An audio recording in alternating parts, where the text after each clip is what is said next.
నమస్కారం గురుగారు. నమస్కారం. గురుగారు శ్రీకృష్ణ తత్వం అంటారు గదా! అసలు శ్రీకృష్ణ తత్వం అంటే ఏంటి? వాగర్ధావి సంపృప్తౌ వాగర్ధ ప్రతిపత్తియే జగతౌ పితరౌ వందే పార్వతీ పరమేశ్వరౌ.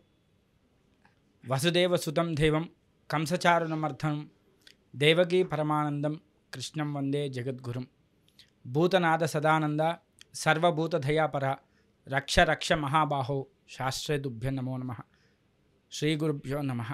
అమ్మ, మనకు కృష్ణ తత్వము అంటే చాలా ఈజీ అమ్మ.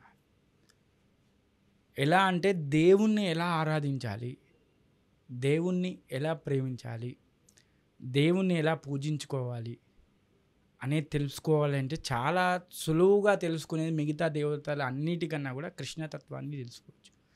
కృష్ణతత్వము అంటే వేరే ఏదో కాదు, పరమాత్మలో అంటే కృష్ణునిలో లీలమైపోవడమే కృష్ణతత్వం.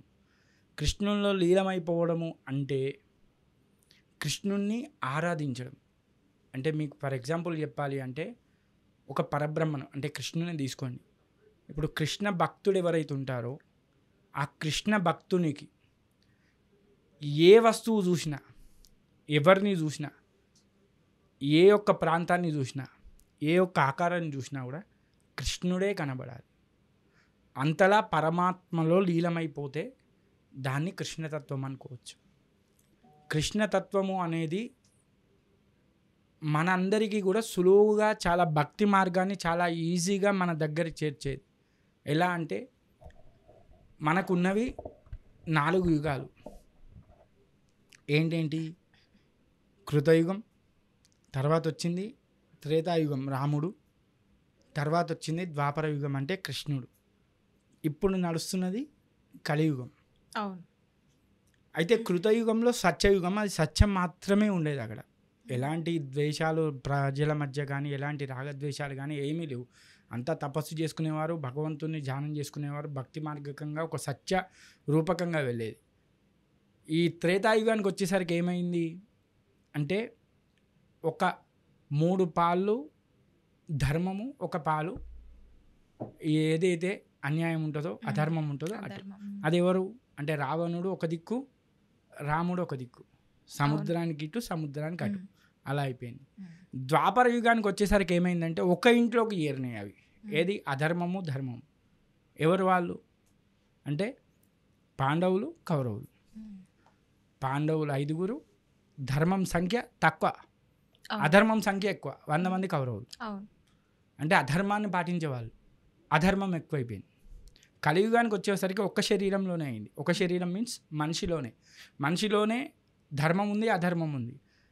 ఎలా అంటే మనం ఒక 100 రూపాయలు కానీ 1000 రూపాయలు కానీ ఎవరికైనా దానం చేద్దాం అనుకున్నాం అనుకో, మనం ఏమనుకుంటాం? 1000 రూపాయలు దానం చేద్దాం ఈ క్షణం అనిపిస్తుంది.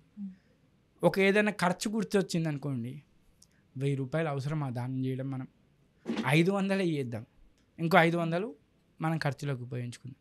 ఇంకో కొద్ది సమయం అయిన తర్వాత ఏమనిపిస్తుంది? ఇంకో ఖర్చు వస్తే 100 రూపాయలు చేద్దాం, 900 మనం ఖర్చు పెట్టుకుందాం. ఇంకా కొద్దిగా జరిగినాక 1000 రూపాయలు దానం చేయడం ఎందుకు, దండం పెట్టుకుంటే సరిపోదా? అంటే అక్కడికి వచ్చాం. మన పరిస్థితి ఏంటి అంటే పూర్తిగా అధర్మం వైపు మనం నడుస్తూ ఉన్నాం. ఆ అధర్మం వైపు నడుస్తూ ఉన్నాం కాబట్టి ఈ కృష్ణతత్వాన్ని అంటే కృష్ణుణ్ణి అర్థం చేసుకోవాలంటే ఇలా, ఇంత అధర్మంలో కూడా అంటే కృష్ణుడు చెప్పాడు, ఎప్పుడైతే ధర్మానికి ఆపద కలుగుతుందో అప్పుడు నేను వస్తానని చెప్తాడు. ఏది? ద్వాపర యుగంలో అర్జున్ ఆ ధర్మ స్థాపన చేయడానికే వస్తానని చెప్తాడు. ఆ ధర్మ స్థాపన ఎలా జరుగుతుంది ఈ కలియుగంలో అంటే కల్కి అవతారంలో జరుగుతుంది. మనమందరం వింటున్నాం, కలియుగ అంతంలో జరుగుతుంది. అయితే అప్పటి వరకు ఈ కృష్ణతత్వాన్ని ఎలా అర్థం చేసుకోవాలి మనము అంటే కృష్ణుని ధ్యానించడం, కృష్ణుని ప్రేమించడం. అంటే కృష్ణుని యొక్క లీలలు అనేది ఉంటుంది. కృష్ణుడు మన కోసం, భగవాన్ నారాయణుడు ధర్మాన్ని కాపాడడం కోసం 10 అవతారాలు ఎత్తాడు. ఈ అవతారాల్లో కృష్ణ అవతారం కూడా ఉంది కదా. ఈ కృష్ణ అవతారం ద్వారా మనకేం చెప్పాడు అంటే ఒక మనిషి ఏ విధంగా జీవాత్మ జీవిస్తుంది ఈ యొక్క భూమి మీద అనేది మొత్తం కూడా ఆయన జీవించి చూపెట్టాడు. రామ అవతారంలో కానీ కృష్ణ అవతారంలో కానీ. కృష్ణ అవతారంలో పూర్తిగా ఆయుధాన్నే పట్టకుండా కేవలం భక్తి మార్గంగా భక్తులు దేవుణ్ణి నమ్ముకుంటే ఏ విధంగా నేను వృద్ధిలోకి తీసుకొస్తాను అని చెప్పి పాండవుల రూపకంగా మనకు చూపెట్టాడు. అలాంటి అలాంటి కృష్ణుణ్ణి మనం ఎలా పూజించాలయ్యా అంటే ఆయనలో లీలమైపోవాలి. లీలమైపోవడం అంటే ఆయన యొక్క నామాన్ని ఏ అణువులో చూసినా ఎప్పుడు చూసినా ఆ విధంగానే జై శ్రీకృష్ణ, జై శ్రీకృష్ణ, జై శ్రీమన్నారాయణ ఇలాంటి మాటలు మాట్లాడుకోవాలి.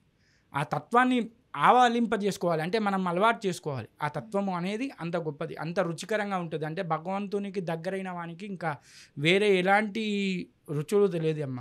ఒకటే రుచి ఏది దొరుకుతుంది అంటే పరమాత్మ రుచి మాత్రమే దొరుకుతుంది. అలాంటి రుచి ఆయనకు ఫస్ట్లో కష్టమవుతుంది, కానీ ఆ యొక్క అధ్యయనం చేయగా భగవద్గీతలో కానీ భాగవతంలో కానీ ఆయన యొక్క లీలలు కానీ అవన్నీ అర్థం చేసుకోగా కృష్ణతత్వం అనేది మనకు తెలుస్తుంది. కృష్ణతత్వం అంటే ఏదో కాదు, దేవుణ్ణి ఆరాధించడం, దేవుణ్ణి మనలో అంటే ఆవలింపజేసుకోవడం, లోపలి తీసుకోవడం. ఆ తత్వాన్ని తీసుకున్నాము అంటే మన యొక్క జీవితం అనేది పూర్తిగా కూడా సార్థకతమై మోక్షానికి చెందే అవకాశం ఉంటుంది. అంతే తప్ప కృష్ణతత్వము అంటే ఏదో గొప్పది, ఏదో మనందరికీ తెలియంది అనేది కాదు. కలియుగంలో చాలా అత్యంత సులభమైన మార్గం ఏది అర్థం చేసుకునే దేవతల్లో అంటే కృష్ణతత్వం. ఆ కృష్ణతత్వం ద్వారా మనకు ముక్తి జరుగుతుంది. మనకు ముక్తి జరుగుతుంది అంటే మనకి ఇంకొక జన్మ ఉండదు. ఆ కృష్ణతత్వాన్ని మనం అర్థం చేసుకోవాలి. అర్థం చేసుకోవాలి అంటే భగవంతునిలో మనం లీలమైపోవాలి. భగవంతునిలో లీలమైపోవాలి అంటే మనం అధ్యయనం చేయాలి, పూజలు చేయాలి. ఆ పూజల ద్వారా మనకు అర్థమవుతుంది. అందుకే కదమ్మా ఎంతమంది గోపికలు, ఎంతమంది బాలురు, యదుకుల బాలురు వీళ్ళందరూ కూడా ఆరాధించి వారందరికీ మోక్షాన్ని ఇచ్చిండు. ఆరాధిస్తే కేవలం భజన రూపకంగా ఆయనను ఆరాధిస్తేనే ఆయన మోక్షాన్ని ఇచ్చాడు. కాబట్టి కృష్ణతత్వం అంటే ఏదో పెద్ద బ్రహ్మ పదార్థం కాదు, జ్ఞానతత్వం. అంటే జ్ఞానాన్ని మనకు ప్రసాదించే తత్వం కృష్ణతత్వం. కృష్ణతత్వం అనేది మనం చాలా సులభంగా అర్థం చేసుకునేది. ప్రతి ఒక్కరికి ఆకర్షింపబడడానికి కృష్ణుడు చాలా దగ్గరగా ఉంటాడు. అంటే మనల్ని ఆకర్షింపజేసుకుంటాడు కృష్ణుడు. ఏదైనా మీరు వేరే ఇస్కాన్ టెంపుల్ కానీ మిగిలిన టెంపుల్కి కానీ పోండి, మీకు ఒక రకమైన పాజిటివ్ ఎనర్జీ వస్తుంది. కృష్ణుని విగ్రహాన్ని చూడగానే, రాధాకృష్ణుల విగ్రహాలను చూడగానే అక్కడ ఏమనిపిస్తుంది అంటే మీకు ఒక పాజిటివ్నెస్ వస్తుంది. అంటే ఆ విగ్రహం, అంటే ఆ విగ్రహ రూపకంలో ఉన్నటువంటి కృష్ణుని మనల్ని ఆకర్షింపజేసుకుంటాడు. అలాంటి తత్వమే కృష్ణతత్వం తప్ప వేరే ఏది కాదు. అదేదో పెద్ద బ్రహ్మ పదార్థం కాదు, మన ఎవరికి అర్థం కాని కాదు. కాబట్టి ప్రతి ఒక్కరు కూడా ఆ యొక్క తత్వాన్ని అర్థం చేసుకొని పూజ చేస్తే చాలా త్వరగా మనకు మోక్షం అనేది లభిస్తుందని చెప్పుకోవచ్చు. ఓకే గురుగారు, శ్రీకృష్ణ తత్వం గురించి చాలా చక్కటి వివరణ అందించారు. ధన్యవాదాలు. ధన్యవాదాలు.